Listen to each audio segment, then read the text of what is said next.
norms are to be on time, be prepared, be positive, reflect, and follow the rules. Okay, our roles are I am the facilitator, Ms. Quattro is the recorder, Ms. Garcia is the timekeeper, and the reporter is Ms. Wright. Okay, our objective for today is we are going to make a plan of action, analyzing student work, supported by instructional leaders. Okay, right now we're going to deconstruct the standard. So in lesson 11, the standard taught was 4.7c.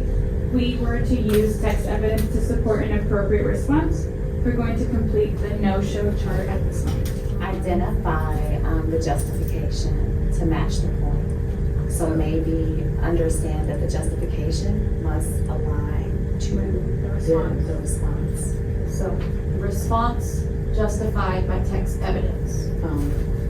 Be able to,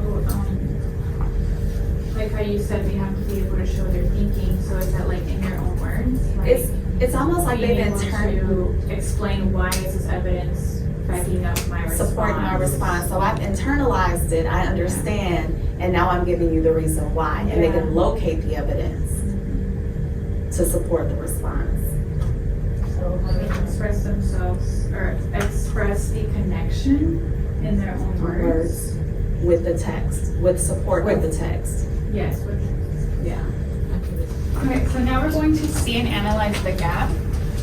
Here we gathered our data from this student work, and we showed our percentages on what the students received, the 1, 2, 3, 4. And we kind of have an average of like maybe about half of our class is in the 3 and the 4s.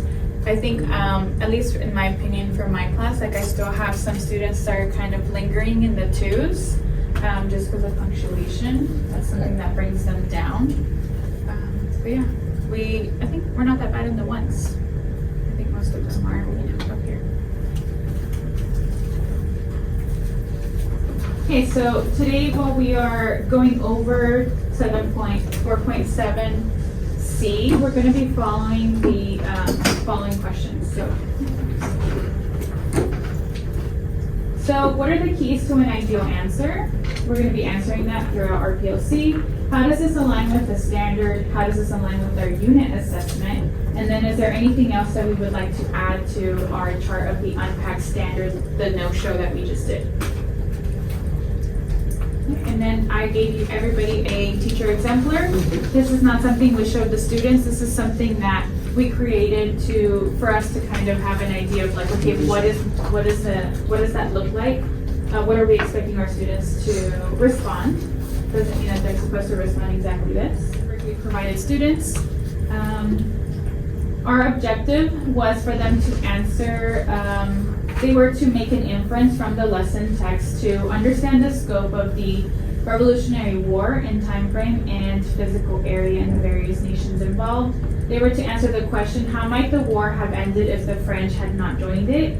And then we're to use text from the information from the text to support their answer.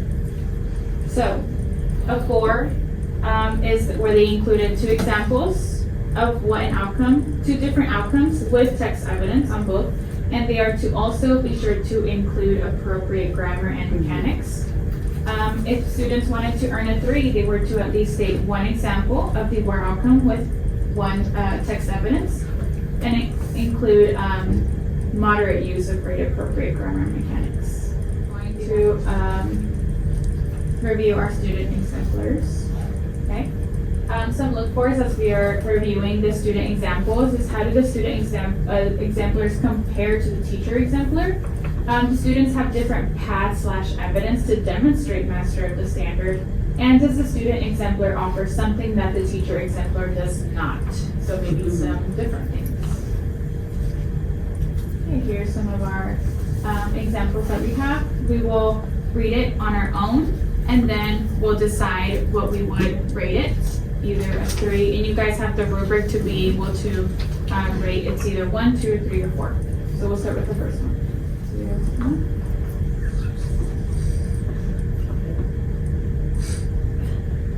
All right. So let's hear from you. It looks like the consensus was a 2. We had a couple of 1s in the room. So let me hear from you. Ms. Renteria, why do you believe that's a 1 and not a 2? I mean, I can see why it would be a 2. I think my first instinct was like they didn't really give text evidence, but then again, they did give a reason that we would have to start with death. Or they would have start with death. But then no evidence. And I mean, their grammar is okay, but I can see why it would be, I'd rather give it a 2 than a 1. Anything you'd like to add, Ms. Redding? Yeah, well, I was kind of on the fence too because, yes, they starved and they froze. And I guess so logically that means they knew it was in the winter and that wasn't the text. And that they didn't have enough food and France brought the money. So I can see why we'd slip to a 2, but my first instinct was a 1 just because the spelling and just those grammatical conventions. little things that are technical concerns. Let's hear from Ms. Garcia. So they did provide an example if the French had not joined the war, had not joined us, or given us weapons, then, like the comma, the use of the comma would then, this is their idea, what would have happened? A lot more people would have surrendered. So that's their example, but they continue to give the examples, but there's no evidence. And then as far as the grammatical errors, they're having a limited use of the appropriate grammar and the mechanics. So the next following couple sentences would be, and we would not have a British accent. So I would say that's kind of like an incomplete sentence there, because it doesn't really have like the subject, the beginning of it. So what?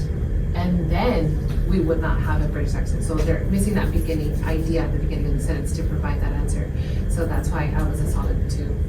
So based on what we just saw and these exit tickets, what are some common gaps that we have seen? So I can start grammar, right? Mechanics. We just finished off with, hey, we see that, we have ending quotations, but we don't see the beginning. Yeah. There was commas, spelling, subject missing from the sentence. So, and put the learning gaps down there so that we know what we're going to be addressing. In our upcoming lessons. Okay. So.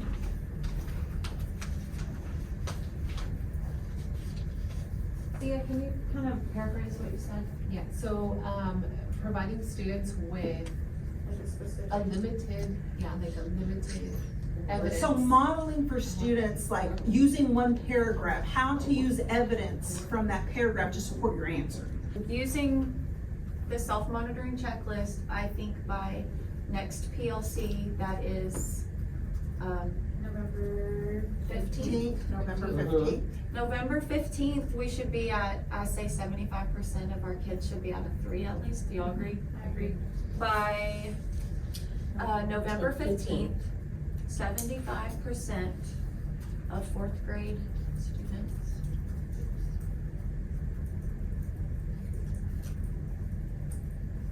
will score a 3 or higher on 4.7C. So before we wrap up, and I know we just said our goal for the upcoming PLC, I want to talk specifically about our opportunity group students over there. Yes. I want to hear how they did on this particular standard. So who has Alexandria Bryson? Okay, so tell me a little bit about Alexandria and how did she do? Do we have her writing up here? Yeah, one of them is hers. I took names off, but it is, and she's one of the students who is attending HIT tutoring. This is something that we have been explicitly practicing in HIT tutoring frequently, is pulling text evidence. So I'll give them a paragraph. It's already highlighted. We do it together. It's a direct teach piece, and then they do it on their own. And this is actually somewhere where I saw that she used text evidence for one of the first times by herself, and I was pretty excited to see that. So we are definitely making gains. So she's a solid 2. She's a solid 2. Very good. So to wrap up, I hear that we are going to have 75% of our students by November 15th, I believe is our student when we bring student work again. Hopefully we'll be able to review more of the student samples that we have here. I heard you guys say that you are going to post the teacher exemplar up for the students to see what a 4 looks like so that they can reflect on their own writing using the checklist to enhance it, right? To enhance that outcome. I also heard that you are going to address some of these gaps during syntactic awareness activities in the morning. And I also heard that some of our second language learners would have some scaffolds such as sentence frames and a chunking of the lesson. Hey, this is the only paragraph I want you to focus on. I need you to use this paragraph to support your answer.